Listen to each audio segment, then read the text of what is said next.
High বন্ধুরা, আমি Sucharita. Video শুরুতে সকলকে জানাই শুভ সকাল। কেমন আছো তোমরা সকলে? আশা করছি সকলে দারুণ আছো। আমি তো খুব ভালোই আছি।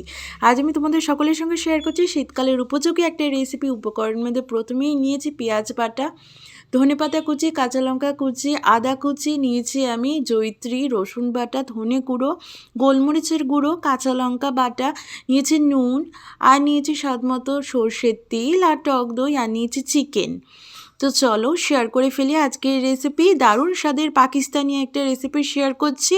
প্রথমেই কড়াইতে পরিমাণ মতো সর্ষের তেল অ্যাড করে দিলাম, তার মধ্যে চিকেনগুলো ফ্রাই হতে অ্যাড করে দিলাম।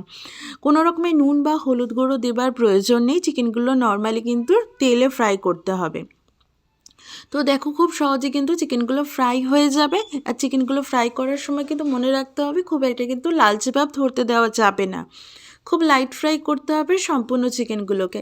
চিকেন যেই হালকা ভাজা ভাজা হয়ে এসছে তারপর অ্যাড করে দিলাম জুলিয়ান করে কাট করে নেওয়া আদা, আর দিয়ে দিচ্ছি আমি পেঁয়াজ বাটা, আর দিয়ে দিচ্ছি আমি উপকরণের মধ্যে সামান্য পরিমাণ রসুন বাটা, দিয়ে ভালো করে মিক্স করে নিচ্ছি সমস্ত বাটা মশলা দিয়ে চিকেনটা থেকে তেল ছাড়তে আরম্ভ করেছে এবং আদা, রসুন আর পেঁয়াজের কাঁচা ভাবটাও কেটে গেছে। তারপর চিকেনটাকে ভালো করে খানিকটা সময় নিয়ে কিন্তু কষিয়ে নিতে হবে। দেখা যাবে আস্তে আস্তে কিন্তু মশলা থেকে তেল ছাড়তে আরম্ভ করেছে। খেতে কিন্তু অসম্ভব টেস্টি হবে এই রেসিপিটা। অবশ্যই কিন্তু তোমরা সকলে ট্রাই করতে পারো। এই শীতের মধ্যে কিন্তু রাতের ডিনারে দারুণ কিন্তু ভালো লাগবে এই রেসিপিটা। আশা করছি গতানুগতিক চিকেনের রেসিপির পরিবর্তে এই রেসিপিটা আমাদের সকলের মন কাড়বে। তো আজকের রেসিপিটা আমি শেয়ার করছি, রেসিপিটার নামটাই বলা হয়নি। আজকে শেয়ার করছি আমি তোমাদের সকলের সঙ্গে পাকিস্তানি দই চিকেন কড়াই রেসিপি। আশা করছি রেসিপিটা সকলে দারুণ লাগবে। তো চলো ভিডিওটা শুরু থেকে শেষ অবধি দেখতে থাকো। এইদিকে দেখো রান্নাটা কিন্তু অনেকটা হয়ে এসেছে, চিকেনটা অনেকটা সেদ্ধ হয়ে গেছে। তো খানিকটা চিকেনটা প্রথমেই ভেজেছিলাম, তারপর কিন্তু মশলা কষানোর সাথে সাথে আর একটু চিকেনটা কিন্তু ভাজা ভাজা হয়ে যাচ্ছে। তো চলো এবার অ্যাড করে দেবো পরবর্তী উপকরণের মধ্যে টক দই। ফেটিয়ে নেওয়া টক দই এখানে আমি অ্যাড করছি। এখানে আমি 100 গ্রাম টক দই কিন্তু অ্যাড করছি 4 টুকরো চিকেনের জন্য। তো চিকেনের পরিমাণ অনুযায়ী কিন্তু টক দইয়ের ব্যবহারটা করতে হবে। অবশ্যই কিন্তু টক দইয়ের জল ঝরিয়ে অ্যাড করতে হবে চিকেনের মধ্যে। তো দেখো টক দইটা দেবার পর কিন্তু ভালো করে কষিয়ে নিচ্ছি আমি খুন্তির সাহায্যে চিকেনটাকে। তো বেশ খানিকটা সময় নিয়ে কিন্তু টক দইটাকে কিন্তু কষিয়ে নিতে হবে মশলার মধ্যে। দেখবে কষানোর সাথে সাথে কিন্তু টক দই থেকে অসম্ভব সুন্দর কিন্তু একটা কালার চিকেনের মধ্যে ছাড়তে আরম্ভ করবে। দেখতে কিন্তু দারুণ ভালো লাগবে রেসিপিটা এবং খেতে তার চাইতেও বেশি ভালো লাগবে। তো অবশ্যই আমার এই রেসিপিটা সম্পূর্ণ তোমরা ফলো করো।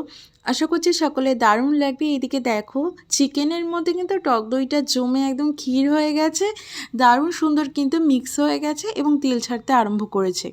সেই পর্যায়ে কিন্তু আমি রেসিপিতে অ্যাড করে দিচ্ছি গোলমরিচের গুঁড়ো স্বাদ মতো, আর অ্যাড করে দিচ্ছি আমি গুঁড়ো মশলার মধ্যে ধনে গুঁড়ো সামান্য পরিমাণ, দিয়ে ভালো করে কিন্তু কষিয়ে নিচ্ছি। গুঁড়ো মশলা দিয়ে সামান্য কষিয়ে নিলাম। এরপর আমি অ্যাড করে দেবো উপকরণের মধ্যে কাঁচা লঙ্কা বাটা, দিয়ে ভালো করে কাঁচা লঙ্কা বাটাটাকেও কিন্তু সমস্ত চিকেনের মশলায় আবারও মিক্স করে নিলাম।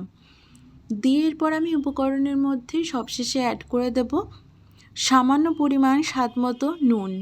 তো আজকের রান্নার শুরু থেকে কিন্তু নুনের ব্যবহার করিনি। তো রান্নার কিন্তু মাঝপথে নুনটাকে অ্যাড করতে হবে, রান্নার টেস্টটা খুব ভালো আসবে।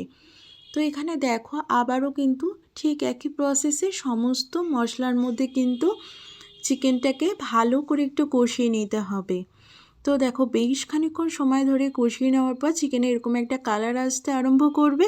তার মানে চিকেনটা কিন্তু অর্ধেকের বেশি কিন্তু তৈরি হয়ে গেছে।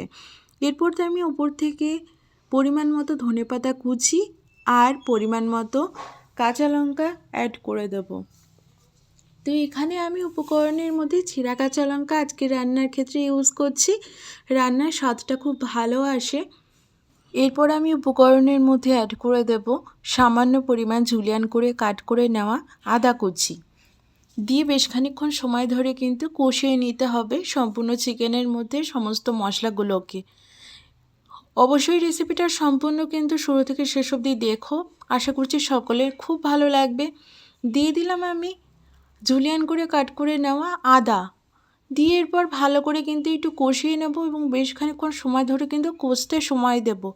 রান্নাটা যতটা সময় নিয়ে করা যায় ততই কিনা কিন্তু ভালো হয় খেতে অবশেষে রেসিপিটা। ভালো করে খুন্তির সাহায্যে এদিকে আমি নেড়ে চেড়ে কিন্তু মিক্স করে নিচ্ছি চিকেনের মধ্যে সমস্ত মশলাপাতিগুলোকে। দেখো, দেখতে কিন্তু খুব ভালো লাগছে রেসিপিটা, খেতে তার চাইতেও কিন্তু বেশি ভালো লাগবে। অবশ্যই আমার রেসিপিটা কিন্তু তোমরা কিন্তু চাইলে কিন্তু কুলচা, বাটার নান, রুটির সাথে অবশ্যই ট্রাই করো। আশা করছি সকলে দারুণ মজার লাগবে এই রেসিপিটা। এইদিকে মশলা যে কষে এসেছে, আমি সামান্য পরিমাণ জল অ্যাড করে দিলাম আজকের চিকেনের রেসিপির মধ্যে। এরপর চিকেনটাকে বেশ খানিকক্ষণ সময় ধরে ভালো করে একটু কষিয়ে নিতে হবে। চিকেনের জলটাকে ভালো করে কিন্তু ড্রাই করে নিতে হবে। তো জলটা দিলাম, চিকেনটা যেটুকু সেদ্ধ হতে বাকি ছিল সেটাই কিন্তু কমপ্লিট করার জন্য জলের ব্যবহার করা হলো। দিয়ে ভালো করে একটু কষিয়ে নিচ্ছি। তো এই রেসিপিটা তোমরা কিন্তু অবশ্যই শীতের সন্ধেতে ট্রাই করে ফেলো, খেতে দারুণ লাগবে। আর শীতের জন্য এটা একটা আইডিয়াল চিকেনের রেসিপি, অবশ্যই রেসিপিটা ট্রাই করো। আশা করছি শীতের সন্ধেটা জমে যাবে। ডিনারের জন্য এটা একটা পারফেক্ট রেসিপি। তো যারা কিন্তু চিকেন লাভার তাদের জন্য কিন্তু চিকেনের এই অভিনব রেসিপিটা খুব ভালো লাগবে খেতে, অবশ্যই ট্রাই করো। আর আমার মতো যারা চিকেন খেতে ভালোবাসে তারা অবশ্যই তো ট্রাই করবেই। এদিকে আমার রান্না কিন্তু সম্পূর্ণ কমপ্লিট হয়ে গেছে। তো চলে আসবো খুব শিগগিরই আরও একটা ইউনিক ভিডিও নিয়ে। ততক্ষণের জন্য ভালো থেকো, সুস্থ থেকো, আমার চ্যানেলটাকে ঠিক এভাবেই সাপোর্ট করো। তো চলো এরপর রান্নাটাকে আমি পরিবেশন করে ফেলি। অবশ্যই জানিও কিন্তু অবশেষে কেমন লাগলো এই চিকেনের রেসিপিটা তোমাদের সকলের। এদিকে দেখো প্লেটিং করে দিচ্ছি, খুব সাধারণভাবে কিন্তু প্লেটিং করছি আজ আমি, যেহেতু এটা আমি লাঞ্চে আজকে ব্যবহার করছিলাম।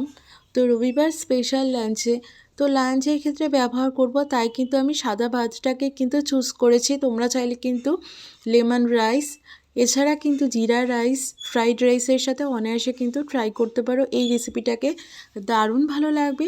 এছাড়া যদি চাও কুলচা, পরোটা, নান তার সাথে আরও বেশি ভালো লাগবে, যেহেতু এই রেসিপিটা একটু পরোটা এই জাতীয় খাবারের সাথে খুব ভালো মানায়। আর কিন্তু সাথে রয়েছে গতানুগতিক সেই চিকেনের কষা, আর রয়েছে সাদা ভাত, কাঁচা পেঁয়াজ, কাঁচা লঙ্কা আর পাতিলেবুর টুকরো। তো একটা বাইট তোমাদের জন্য। অবশ্যই জানিও রেসিপিটা কেমন লাগলো। আজকের মতো এই পর্যন্তই, টাটা।